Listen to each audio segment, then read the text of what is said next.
What's up, Dragon Ball fans and collectors? DBZ Collector here again for a new video where I want to just take the time to analyze the different types of Dragon Ball Z SH Figuarts figures. Throughout the community, I've seen a lot of questions raised on what the differences between certain types of figures are, and so hopefully this video will help inform all you collectors, old and new. Let's start this off by taking a look at what we like to call the 1.0 figures. For this example, I will be using the 1.0 Super Saiyan God Super Saiyan Vegeta figure. 1.0 figures are the first initial release of the SH Figuarts line, so some of the articulation is a bit limited and certain features on these figures are a bit lacking in detail. You'll notice that the upper torso is just one piece attached by a single ball joint, which doesn't allow for much articulation. The arms and legs are attached by a single ball joint as well, so when they're articulated in certain ways, you can often see this really unattractive gap between the joints. One thing to also note is that the shoulders on all the 1.0s had this unique design where they kind of overlap the biceps. Now, I will say this, as far as the paint applications go on the 1.0s, they did have some of the best body shading throughout the line.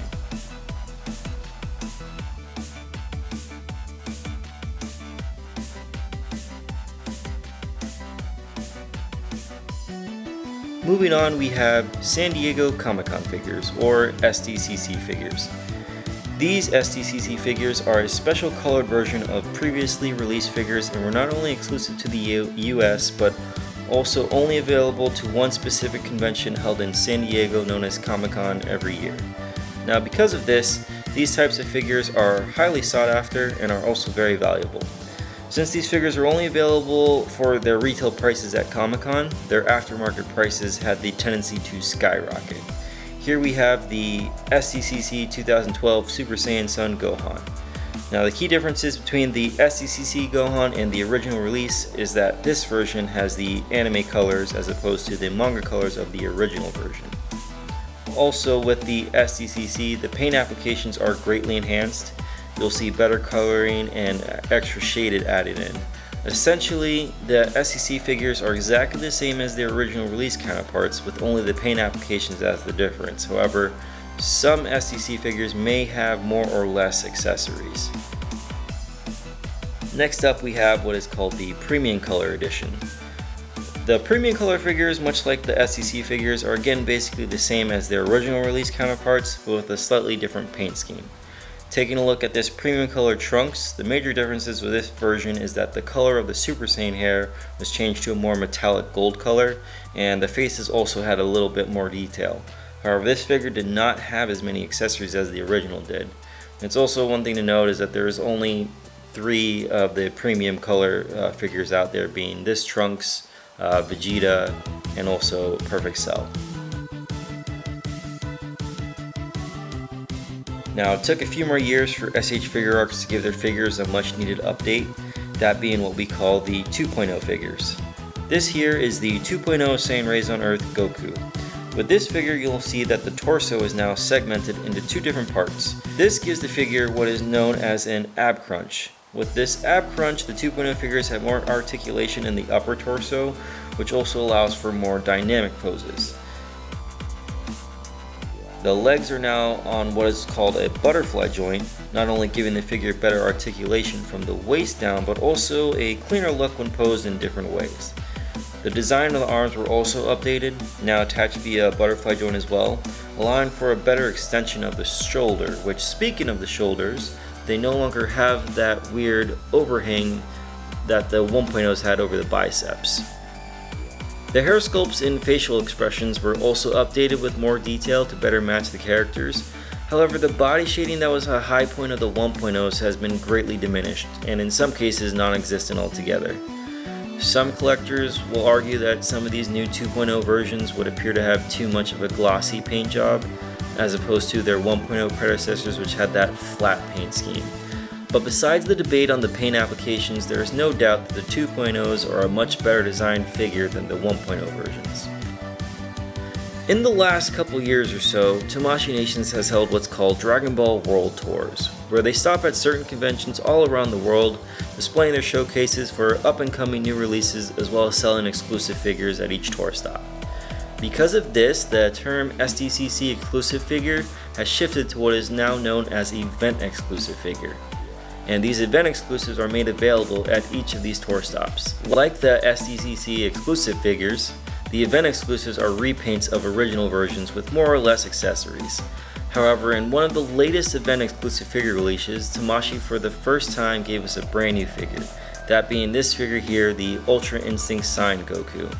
Now, it's not known yet if there will be a regular release of this figure, seeing how it's the only version of it made so far, but with these event exclusives being a bit more accessible to the public, while still widely sought after, they don't see as high of a price increase as the SDCCs did. So what exactly is a regular release?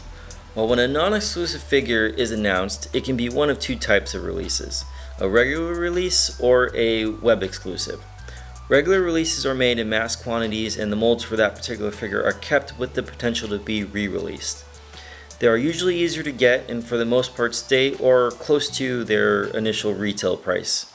This Gotenks figure, for example, is a regular release and he has stayed pretty much close to his original price since his initial release.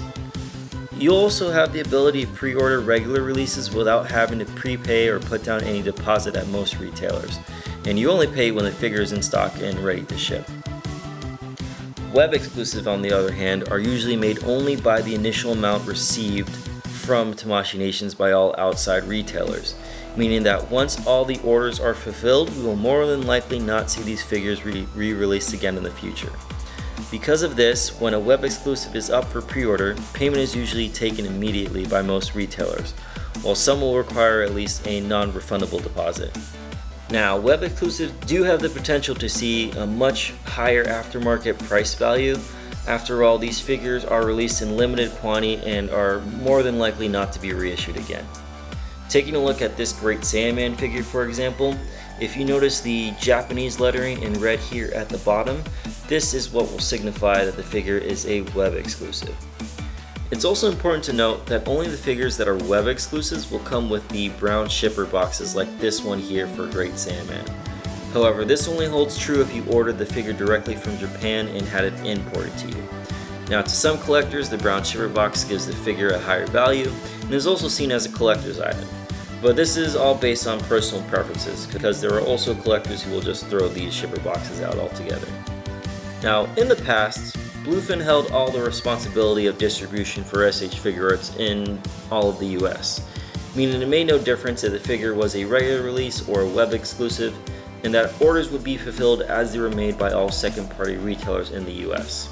However, for the web exclusives, the fact still stood that once the pre-order sold out, there would be no reissuance of those said figures.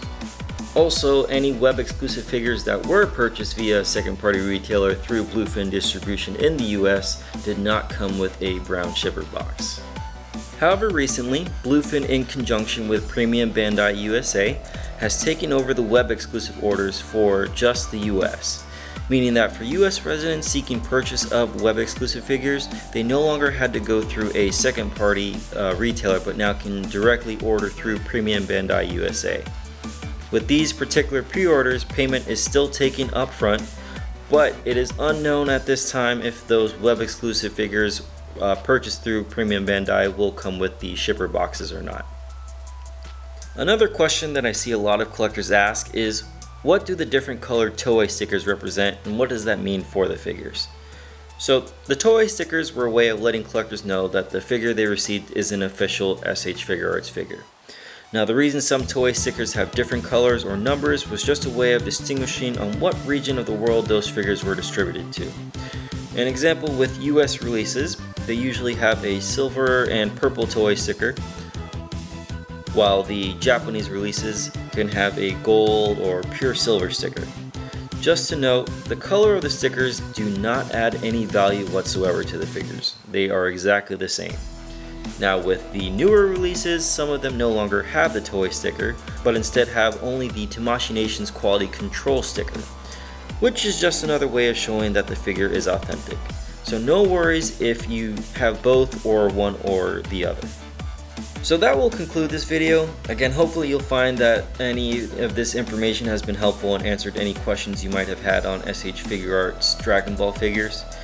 If you enjoyed this video, feel free to like, comment, and or subscribe. Make sure to turn on all notifications to get updates on all my new posts and videos when they come out.